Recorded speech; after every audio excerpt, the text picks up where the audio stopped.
Ketemu lagi kita di ruang perempuan. Bicara tentang perempuan, pasti banyak menariknya. Kalau ada ide, kalau ada usulan, kalau ada hal-hal yang ingin kita diskusikan tentang perempuan, boleh loh ya, masukkan ke ruang perempuan dan Anda pun bisa bersama dengan kami untuk berbagi cerita, untuk sharing tentang perempuan.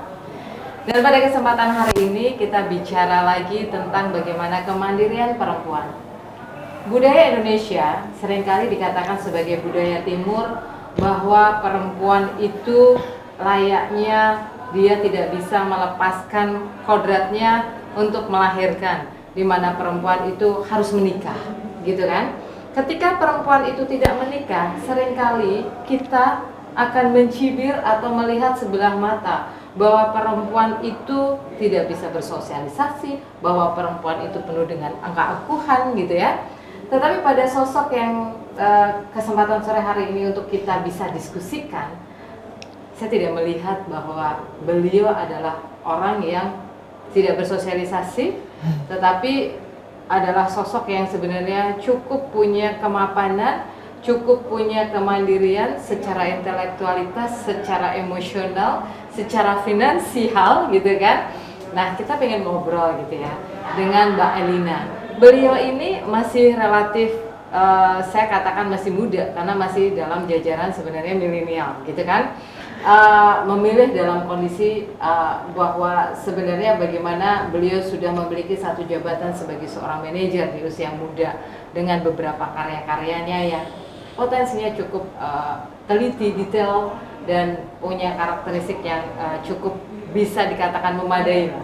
Nah, Mbak Elina, kita pengen ngobrol pada kesempatan ini bicara tentang kemandirian berdasarkan versinya Mbak Elina. Gue panggil Mbak Elina ya? Iya, Elina aja. Iya. Mbak Elina, boleh cerita sedikit dalam satu perjalanan karir Mbak Elina seperti saat ini gitu ya? Apa sih yang menjadikan Mbak bisa melewati fase-fase, dan apakah Mbak bisa dikatakan sebagai, kalau saya melihat Mbak adalah sosok yang cukup mandiri gitu ya? Seperti apa Mbak? Mungkin boleh cerita dulu gitu ya, untuk kita bisa dapat perspektif gitu tentang kemandirian perempuan. Kemandirian, maksudnya mau yang ditanyakan itu Mbak mandiri sampai saat ini, iya. Gitu ya. Kalau saya katakan Mbak kan sudah cukup mandiri, secara finansial mandiri, secara intelektualitas Mbak mandiri, gitu kan. Iya. Mbak tidak tergantung sana sini, kan saya mengatakan bahwa itu satu proses kemandirian. Nah, dalam karir Mbak seperti saat ini pun boleh dikatakan ini adalah karir yang cukup bagus, gitu kan. Mbak bisa menjadi seorang manajer di Kanal 3. Iya. Bener ya? Iya, benar. Nah, ini kan relatif masih muda gitu ya, tetapi apa yang mendorong Mbak gitu ya sampai posisi Mbak bisa ke posisi yang saat ini? Pertama gini, ya saya memang sekolah sampai lulus kuliah, pasti kan lagi tuh cita-citanya pengen kerja, ya kan? Yes. Okay. Nah, pertama saya kerja itu, saya di bank sebagai asisten legal manager karena latar belakangnya sarjana hukum. Okay. Nah, terus kemudian banknya bermasalah, ditutup. Nah, saya coba ngelamar ikut manajemen trainee, lagi tuh perusahaan retail terbesar di Indonesia. Nah, begitu lulus, namanya manajemen trainee, lulus jadi manajer kan. Okay. Nah, pas lulus jadi manajer, itu bener-bener saya tuh orang operasional di lapangan, yang mana hari Sabtu Minggu, hari raya, mau hari raya agama apapun, itu tetap buka, si retail store itu tetap buka. Okay. Dan saya harus masuk, liburnya hari biasa. Akibatnya saat itu ada teman kencan, ada pacar, ada apa. Nah, mereka kan masih kerja di bank, kerja di perusahaan yang weekend libur. Mau diajak pergi, nggak bisa, saya besok kerja, nggak bisa. Lah saya libur, dia kerja. Akibatnya nggak nyambung. Ya udahlah, pikir saya akhirnya masih ada, mungkin nanti masih ada kesempatan lagi, ya udah yang itu berlalu, ya udah. Saya mulai mengejar karir sampai akhirnya di perusahaan retail lumayan. Saya sampai pernah jadi general manager, jadi general manager di beberapa perusahaan retail. Makin lama makin terhanyut dalam pekerjaan. Sampai akhirnya udah lumayan punya tabungan, mulai kepikir kata teman-teman, kamu mumpung masih single, masih lajang, kalau mau jalan-jalan kemana? Nanti diributin suami, diributin anak tuh ribet. Kalau mau pergi-pergi kemana-mana harus bawa keluarga. Oh iya gitu ya? Iya, mulai jalan-jalan, ikut tur atau sendiri atau kemana-mana. Sampai akhirnya enak juga ya sendiri, sampai nggak kerasa gitu loh. Itu gitu loh, mungkin itu penyebabnya. Sampai sejalannya waktu, lah kok udah kebablasan ya, udah kelamaan mbak saya sendiri. Sampai ya itu mungkin dibilangnya udah terlalu mandiri, sebetulnya ya nggak gitu juga kali ya. Oh. Tapi kan ketika Mbak menjalani proses saat ini seperti sampai saat ini gitu ya, sebenarnya Mbak Elina sendiri merasa bahwa ini ada sebuah kenyamanan, ataukah masih ada sebuah tuntutan pada diri sendiri nggak sih gitu kan? Sebetulnya sih kalau nyaman mungkin karena udah kelamaan, udah terbiasa. Udah terbiasa ya? Iya, udah terbiasa. Tapi kalau diri sendiri berpikir suatu hari saya apakah tetap mau berkeluarga, iya. Iya, kalau memang masih ada jodohnya, iya. Oke. Berarti kan ini bukan berarti Mbak menutup diri bahwa oh ya, saya dalam posisi memilih untuk sendiri gitu kan? Enggak. Oke. Dari kondisi keluarga sendiri cukup memberikan satu concern bahwa segera, ataukah sebenarnya memberikan juga kebebasan kepada Mbak Elina? Sangat memberi kebebasan, mungkin itu juga masalahnya ya. Jadi ketika kedua orang tua saya masih hidup, sekarang mereka udah meninggal dua-duanya. Ketika masih ada, itu mereka nggak pernah mempermasalahkan. Selama kamu nggak nyusahin keluarga, kamu nggak nyusahin adik kakak, kamu bisa bahagia, kelihatannya selalu kalau ketemu keluarga, nggak pernah minta tolong dari segi apapun juga, menurut mereka, ya sudah, nggak apa-apa, nggak masalah. Mungkin. Artinya bahwa ketika Mbak Elina sendiri sudah terbiasa gitu ya, mengasiki dari proses dulu kehidupan sendiri, kemudian pada saat harus menikmati, sekarang baru posisinya didukung juga oleh keluarga yang sebenarnya tidak terlalu banyak menuntut untuk segera menikah gitu kan. Artinya ini tidak menjadi satu beban gitu ya, tidak menjadi satu beban, di mana tetap ada satu proses cita-cita gitu ya. Tapi kalau boleh tahu rencana ke depan sendiri atau plan mimpi dulunya gitu ya. Mimpi dulunya Mbak Elina pada masa dulu sampai sekarang, sebenarnya gapnya jauh nggak sih Mbak dengan mimpinya dulu sama realita kehidupan saat ini? Sebetulnya kalau saya mimpinya dulu, ya saya harus punya karir, saya bisa cari uang sendiri, bisa itu mimpi yang udah mungkin terwujud ya. Tapi ada mimpi juga untuk berkeluarga, mau punya anak-anak, punya segala, itu dulu ya namanya masih muda zaman itu kepikir seperti itu. Tapi kalau sekarang mungkin saya cuma kepikir udah nggak seperti itu lagi, tapi paling nggak ada teman untuk akhir hidup yang bisa diajak ngobrol, yang ngobrolnya nyambung, lebih ke situ. Dan itu saat ini Mbak punya itu ya? Ada teman yang maksudnya teman ngobrol ini, apakah mungkin sahabat kah, ataukah ini saudara kah, ataukah ini memang pasangan hidup suami gitu maksudnya, atau seperti kalau sahabat itu ada sahabat ada yang setiap saat bisa curhat, bisa telepon, bisa segala, itu ada. Bahkan kakak saya juga bisa diajak curhat. Tapi mungkin suatu saat nanti saya berpikir ya pendamping hidup atau suami yang lebih apa ya istilahnya Mbak Tutut tadi, satu frekuensi. Betul, Karena mungkin sampai saat ini bukannya saya menolak berpacaran dan sebagainya, udah berkali-kali bahkan ya Mbak. Nah, yang sefrekuensi itu kayaknya belum ada ya. Belum ketemu yang satu frekuensi. Iya, belum ketemu kayaknya. Kalau boleh tahu mungkin ada gambaran gini.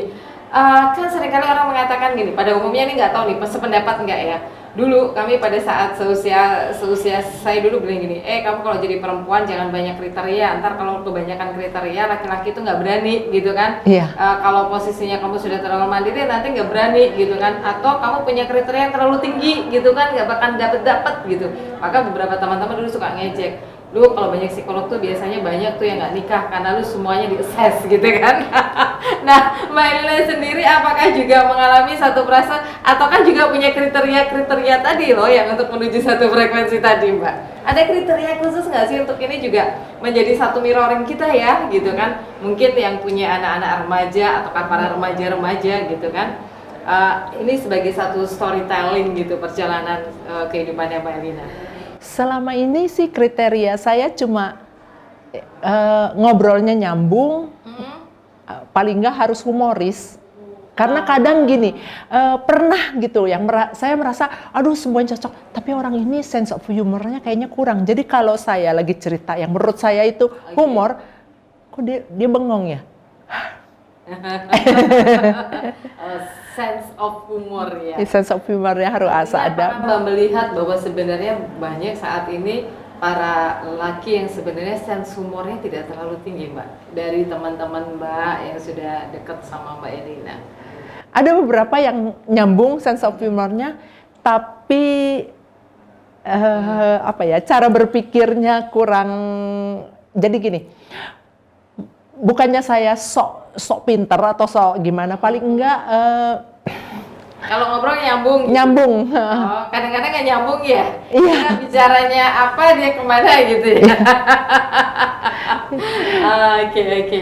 Nah, Mbak, dalam kondisi yang saat ini apakah ada sesuatu hal yang ikhtiar atau usaha apa yang untuk Mbak lakukan nih gitu ya untuk mendekatkan pada frekuensi tadi gitu, Mbak?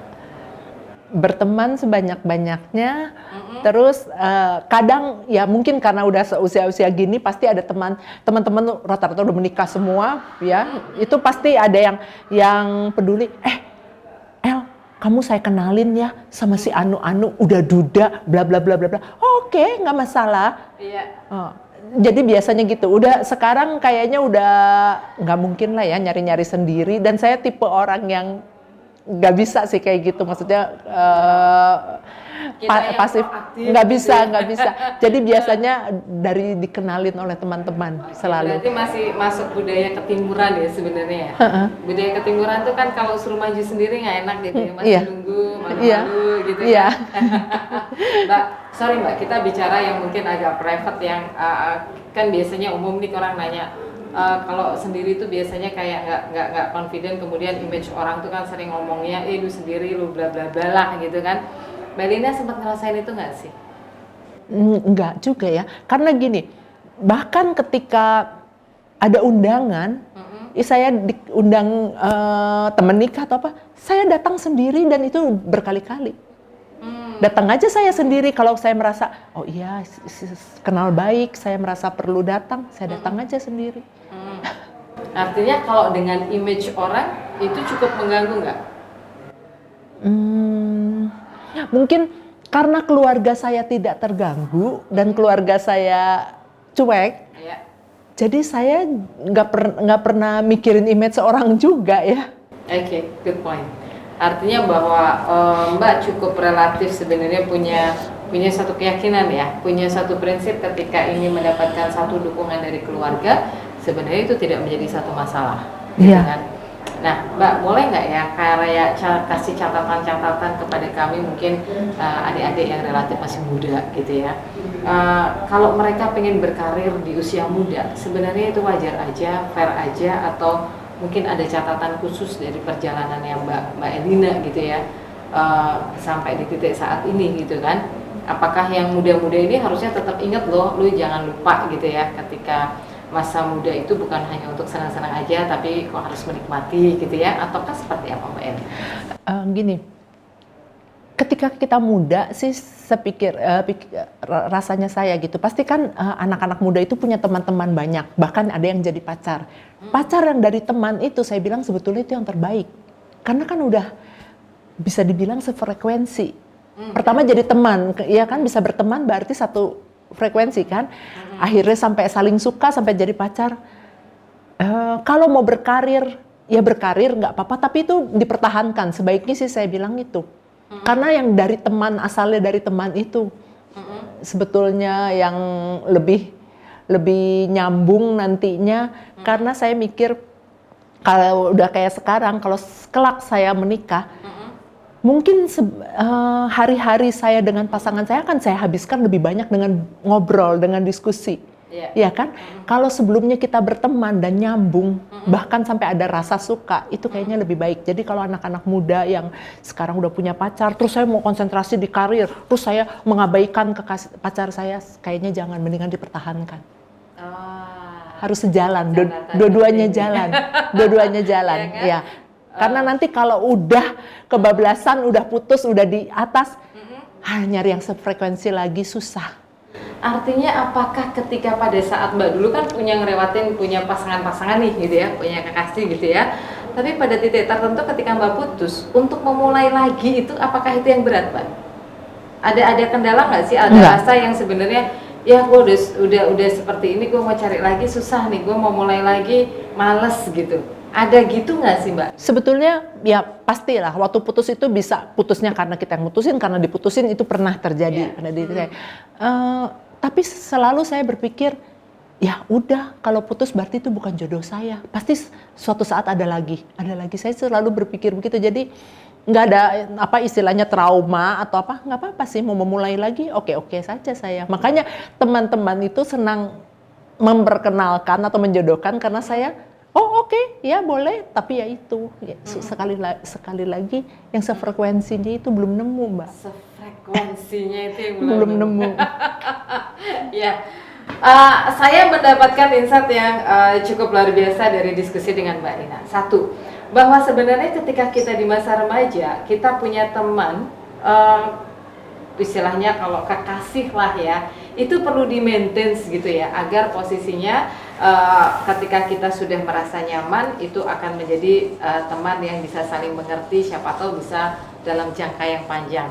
Tapi kalaupun tidak, itu sebagai satu tempat untuk dimana kita bisa melepaskan emosi dan rasa kita, gitu ya Mbak ya. Aku dapat insight itu ya.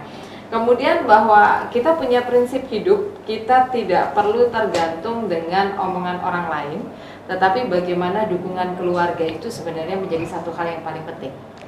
Ya kan? Dukungan keluarga itu adalah support yang luar biasa. Maka environment ataupun culture di dalam satu lingkup kehidupan kita, itulah yang harus kita pelajari ya, yang harus kita mengerti. Ketika tuntutan keluarga, Mbak Elina merasa bahwa it's no problem, itu is no problem. Tetapi mungkin ini menjadi catatan bagi teman-teman yang memang keluarganya sangat menuntut untuk segera, maka hal ini adalah harus menjadi concern. Kita harus tahu bagaimana kepentingan atau kebutuhan atau norma dari keluarga ya Mbak, gitu kan? Bagaimana kita bisa menyiapkan lebih awal, gitu ya. Ada hal lain lagi atau catatan untuk teman-teman remaja atau perempuan gitu kan, yang mungkin saat ini mengalami posisi kita belum menikah, apa yang menjadi pesan Mbak Elina gitu? Sebelum mencintai orang lain, cintai dirimu sendiri. Sebelum mencintai orang lain, cintai dirimu sendiri. Luar biasa ya Mbak? Iya, karena kalau kita nggak mencintai diri kita sendiri, ketika kita diperlakukan tidak baik sama orang yang kita cintai, terus kita nutup mata, nutup telinga, bucin, itu bodoh namanya. Jadi jangan sampai bucin ya, untuk kita mencintai diri sendiri.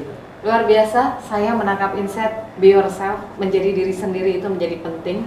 Untuk mengenali diri sendiri itu menjadi penting, mengenali potensi diri itu menjadi penting, mencintai diri sendiri untuk bisa kita menerima cinta dari orang lain. Jangan menuntut cinta dari orang lain, tapi bagaimana kita bisa memberi cinta untuk diri kita, maka energi itu akan terpancar untuk lingkungan. Karena jodoh itu di tangan Tuhan. Sehingga kita tidak bisa menjustifikasi ketika orang menentukan hidupnya, atau ketika orang belum bertemu dengan jodohnya.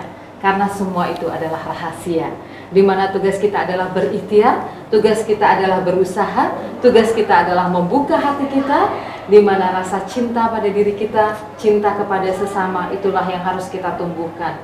Karena kebersamaan itu adalah hak prerogatifnya Tuhan. Semoga kita bisa menjadi perempuan yang jauh lebih bijaksana, kita menjadi perempuan yang jauh lebih bisa menghargai sesama perempuan. Kita ketemu lagi di ruang perempuan berikutnya. Jangan lupa like dan subscribe, share, dan jangan lupa ya, kalau ada komentar-komentar dan ada pendapat, boleh sebagai masukan kita belajar bareng-bareng agar perempuan bisa saling menguatkan. Terima kasih. Terima kasih.